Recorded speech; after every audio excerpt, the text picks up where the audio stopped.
বেগম খালেদা জিয়ার দেশে ফেরা অন্য যে কোনো সময় দেশে ফেরার সঙ্গে আপনি আলাদা করে দেখেন কিনা সেটি একটি জানার যেমন বিষয়, তেমনি বিএনপি মহাসচিব মির্জা ফখরুল ইসলাম আলমগীর একটি কথা বলেছেন যে তার এই ফেরা গণতন্ত্রকে সুগম করবে। আপনি জানেন যে রাজনৈতিক পট পরিবর্তন, রাজনৈতিক ডামাডোলে এখন যে সংকট চলছে সেখানে আসলে এই কথাটির গুরুত্বটা কি?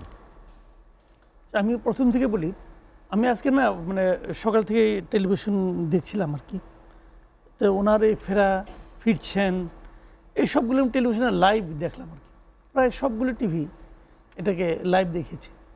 আপনি জানেন আমি দীর্ঘদিন টেলিভিশনে চাকরি করেছি, প্রায় টানা 10 বছর, এবং আমি মানে নিউজের দায়িত্বে ছিলাম।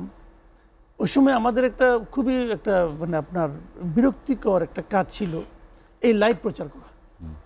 তৎকালীন প্রধানমন্ত্রী ওনার যে কোনো সভা, যে কোনো আলোচনা, যে কোনো অনুষ্ঠানে ওনার বক্তব্যটা বাধ্যতামূলকভাবে সকল টিভিকে লাইভ করতে হতো। এমনও হয়েছে যে ওনার ওই লাইভ করার জন্য আমাদের রেগুলার সংবাদকে পর্যন্ত ছোট করতে হয়েছে, কখনো বাদ দিতে হয়েছে। এবং সেই লাইভগুলো ছিল বাধ্যতামূলক লাইভ, কেউ দেখতো বলে আমার কাছে মনে হয় না, বরং লোক একটু গালাগালিও করতো, ওনারটা দেখাইতে হবে কেন।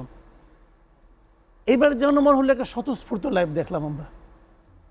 যারা লাইভ দেখিয়েছেন, যে সমস্ত টিভি কর্তৃপক্ষ দেখিয়েছেন, তাদের ব্যাপারেও বলি, তাদেরও কিছু ধান্দা ছিল যে বাংলাদেশের টেলিভিশন অথবা মিডিয়া চালাতে গেলে সাধারণত তো ব্যবসায়ীরাই করেন, এবং বাংলাদেশে ব্যবসা করতে গেলে সরকারের আনুকূল্য নিয়েই ব্যবসা করতে হয়, না হলে সুবিধা করা যায় না।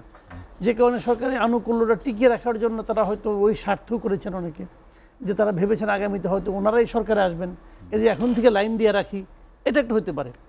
আবার আরেকটা হতে পারে কি, যে মানুষ তো টিভিগুলো তো ওইটাই প্রচার করে যেটা মানুষ চায়। আজকে সকাল থেকে আমার ধারণা এই লাইভটা অনেকেই দেখেছেন, মানে আনন্দ নিয়েই দেখেছেন, বরঞ্চ টিভি চেঞ্জ করেছেন যে কোনটা ভালো করতেছে দেখার জন্য। তো এই যে স্বতঃস্ফূর্ততা, এটাই প্রমাণ করে যে ওনার গ্রহণযোগ্যতাটা কোন পর্যায়ে, সাধারণ মানুষের মধ্যে ওনার গ্রহণযোগ্যতাটা কোন পর্যায়ে। এয়ারপোর্ট থেকে উনি নেমেছেন 10:30 একটু পরে, ওনার বাসভবনে গুলশানে আসতে ওনার সময় লাগছে 3 ঘন্টার মতো, 1:25 এসে পৌঁছছেন। এটা হেঁটে আসলেও কিন্তু 3 ঘন্টার চেয়ে কম সময় লাগে, ওনার তার চেয়েও বেশি লাগছে। কেমন লাগছে? চারপাশে লোক ছিল, সবাই এক নজর ওনাকে দেখতে চেয়েছেন। এখন প্রশ্ন হলো, কেন দেখতে চেয়েছেন? উনি একজন বয়স্ক নারী, সিনেমার নায়িকা তো না, তাহলে দেখতে চেয়েছেন কেন?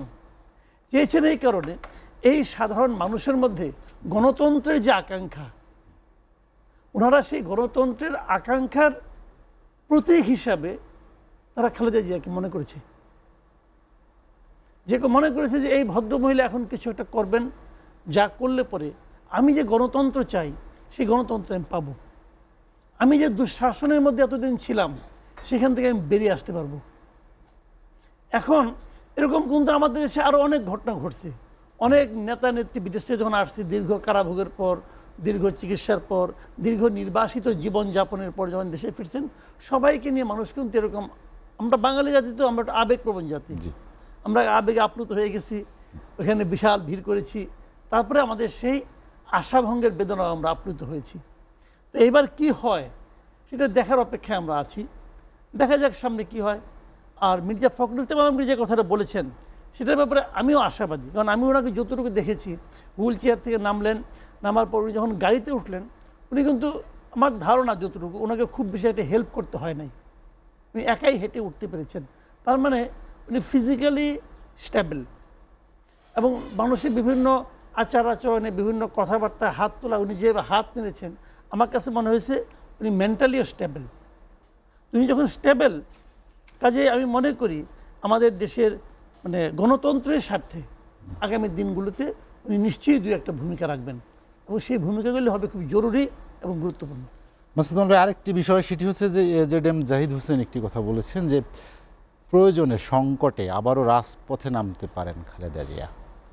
এটা একই কথা হলো যে উনি তো আর রাজপথে, ধরেন আমি ওনাকে রাজপথে দেখেছি যখন আমি ইউনিভার্সিটিতে পড়ি, ইউনিভার্সিটিতে পড়াকালীন এই বেগম খালেদা জিয়া এরশাদ বিরোধী আন্দোলনে রাজপথে ছিলেন, একদম আক্ষরিক অর্থেই রাজপথে ছিলেন।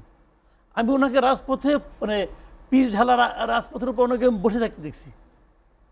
আমি যে তখন আমরাও ছাত্র আন্দোলন করতাম, এরশাদ বিরোধী আন্দোলনেই ছিলাম, আমরাও দেখতাম ওনাকে আমরা। আমরা ওনাকে রাজপথে দেখেছি কিন্তু। আর ওই রাজপথ আর এখন রাজপথে একরকম হবে না, এখন তো ওনার বয়স হয়েছে। তখন এই মানে প্রচণ্ড রোদের মধ্যে উনি বসে থাকতেন নেতাকর্মীদের নিয়ে। তো এখন তো ওনার অন্য একটা ফরম্যাট হবে। ওনার একটা কথাই কিন্তু এখন অনেক কিছু। যেমন ধরেন বিএনপির সঙ্গে এই অন্তর্বর্তীকালীন সরকারের প্রধান বিরোধটা কি? প্রধান বিরোধ হলো নির্বাচনের তারিখ। নির্বাচন কেন্দ্রিক। বিএনপি বলতেছে ডিসেম্বরের মধ্যে নির্বাচন চায়, তারা বলতেছে ডিসেম্বর থেকে জুনের মধ্যে নির্বাচন দেব। তো একটা গ্যাপ তো আছে। যেমন আমাকে যদি জিজ্ঞাসা করে, আমি আওয়ামী লীগ বিএনপি কোনোটাই করি না, আমিও চাই যে নির্বাচন যত তাড়াতাড়ি হয়। যদি আমি তো মনে করি নির্বাচন অক্টোবরে দেওয়া সম্ভব, ডিসেম্বর মধ্যে যাওয়া লাগবে কেন, এটা আমি মনে করি। কারণ আমার মনে করা তো দেশ চলবে না, আমি তো একটা ক্ষুদ্র পাবলিক।